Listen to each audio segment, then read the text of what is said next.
ایک ہندو کہتا ہے کہ مسلمانوں کے لیے ایمان کا رشتہ خون کے رشتے سے بڑھ کر ہوتا ہے۔ ایسا کیوں؟ میں نے اس سے اس سوال کے پیچھے چھپی وجہ پوچھی تو اس نے کچھ یوں ایک ردات سنائی۔ میرا نام شیوا سلوم ہے، میں ہندوستان میں یوپی کا رہنے والا ہوں۔ ہمارے گاؤں میں چند گھر مسلمان بھی ہیں۔ مسلمان دنیاوی لحاظ سے تعلیم یافتہ بالکل بھی نہیں ہیں، لہذا وہ لوگ بس کھیتی باڑی یا مزدوری کے لیے اپنا پیٹ پالتے ہیں، جس کی وجہ سے ان کے مالی حالات بھی کچھ زیادہ اچھے نہیں ہیں۔ انہی چند گنے چنے مسلمانوں میں سے ایک بشیر نام کا آدمی تھا جس نے اپنی گدھا گاڑی بنا رکھی تھی۔ وہ گدھا گاڑی پر مزدوری کر کے رزق کماتا اور اپنے گھر والوں کا پیٹ پالتا تھا۔ اس کے علاوہ صاحب استطاعت مسلمان لوگوں کو چھوڑ کر باقی لوگوں کے لیے یہ گدھا گاڑی بطور ایمبولینس اور ایمرجنسی سواری بھی استعمال ہوتی تھی۔ بشیر نے چہرے پر داڑھی سجا رکھی تھی، مگر پورے گاؤں میں وہ واحد شخص تھا جو عید پر بھی مسجد نہیں جاتا تھا۔ میں نے اسے کبھی نماز پڑھتے نہیں دیکھا، البتہ ویسے ہر وقت سر پر عمامہ، ہاتھ میں تسبیح لیے رکھتا تھا۔ اس کے ہونٹ ہلتے رہتے تھے، جس سے صاف ظاہر تھا کہ وہ کچھ نہ کچھ ذکر کرنے میں مصروف ہے۔ میں نے ایک دن اس کو اپنے گھر مزدوری کے لیے بلایا تو اس سے مسجد نہ جانے کی وجہ پوچھ لی۔ میری بات سن کر وہ شخص یوں سمجھے رو پڑا اور کہا، شاید اللہ تعالیٰ کو منظور نہیں کہ میں اس کے آگے سجدہ کروں۔ مجھے گردوں کی پرابلم ہے، جس کی وجہ سے میرا چھوٹے پیشاب پر قابو نہیں رہتا، ہر وقت قطرے نکلتے رہتے ہیں، جبکہ مسجد جانے کے لیے بندے اور لباس کا پاک صاف ہونا بہت ضروری ہے۔ یہ بات کرتے ہوئے اس شخص کے چہرے پر افسوس، رنج، ملال، بے بسی کے سارے نظارے نظر آ رہے تھے۔ خیر، اس نے اپنا کام مکمل کیا، مزدوری لی اور گھر کو چل دیا۔ ایک بار رمضان المبارک کا مہینہ تھا۔ ہمارے گاؤں میں ایک بیوہ مسلمان عورت اپنے 4 بچوں کے ساتھ رہتی تھی۔ بڑے 2 بچے جوانی کی دہلیز پر تھے۔ عورت گھر کے کام کاج کرنے میں مصروف تھی کہ اسے کرنٹ لگا اور وہ چل بسی۔ اس کی موت کے بعد پتہ چلا کہ اس کے گھر تو سحری میں کھانے تک کو کچھ نہیں تھا۔ کفن دفن اور قبر وغیرہ کے لیے اخراجات کہاں سے آئیں گے؟ تمام مسلمانوں نے حد المقدور کوشش کی اور چندہ جمع کیا، مگر وہ پیسے بمشکل قبرستان کی کمیٹی سے قبر خریدنے کے بن سکے۔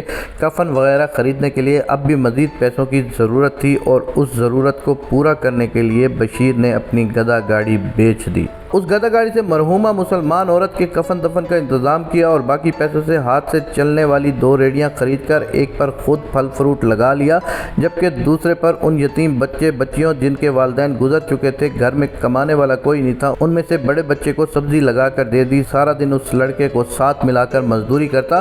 شام کو دونوں اتنا کما لیتے کہ دونوں کے گھر روٹی بن جاتی۔ میں نے بشیر سے پوچھا کہ تمہارا اچھا بھلا گدھا گاڑی کا کام چل رہا تھا، تم نے محض ایک مردہ عورت کا تن ڈھانپنے کی خاطر وہ کیوں بیچ دی؟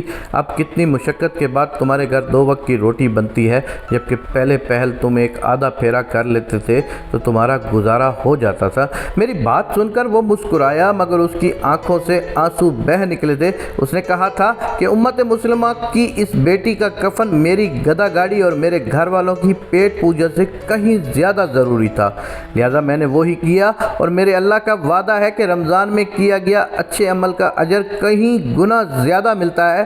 اس لیے اللہ تعالیٰ نے چاہا تو اللہ تعالیٰ میرے لیے کوئی بہتر سبب پیدا کر دیں گے۔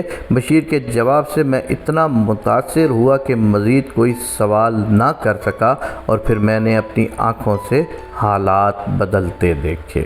میں نے دیکھا کہ ریڈی بان بشیر نے اسی یتیم بچے کے ساتھ مل کر ایک دکان کرائے پر لی۔ اس دکان میں سبزی و پھل فروٹ لگائے۔ کچھ ہی سالوں میں وہ دکان انہوں نے خرید لی اور پھر ہر سال ایک دکان میں اضافہ ہوتا گیا۔ جوں جوں بشیر کے کاروبار میں اضافہ ہوتا گیا تو مسلمانوں کے حالات بھی بہتر ہوتے گئے، یہاں تک کہ ہمارے قریبی شہر کی سبزی منڈی پر پھل فروٹ کے بڑے تاجر مسلمان بن گئے تھے۔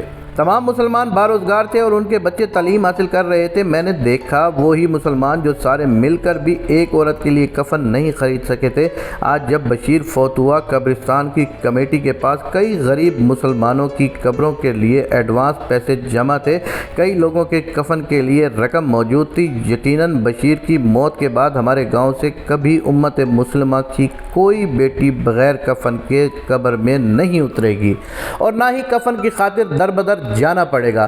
بشیر کے بدلتے حالات دیکھ کر میں نے ایک ہی نتیجہ اخذ کیا ہے کہ ایمان کا رشتہ خون کے رشتے سے بڑھ کر ہوتا ہے، مگر کیوں اس بات کا جواب نہیں مل پایا۔ جب شیوا سلوم نے اپنی بات مکمل کر لی تو میں نے اس کے سوال کے جواب میں اس کو بتایا کہ ہمارے مذہب اسلام میں تمام مسلمان ایک جسم کی مانند ہیں۔ اگر جسم کی آنکھ میں تکلیف ہوتی ہے تو سارے جسم میں بے قراری ہوتی ہے، اگر سر دکھتا ہے تو سارا جسم بے چین لگتا ہے، اور بشیر نے اسلام کی اس بات کو حقیقی معنوں میں سچ کر دکھایا۔ اللہ تعالیٰ اس کی قبر پر کروڑوں رحمتیں نازل فرمائے، آمین یا رب العالمین۔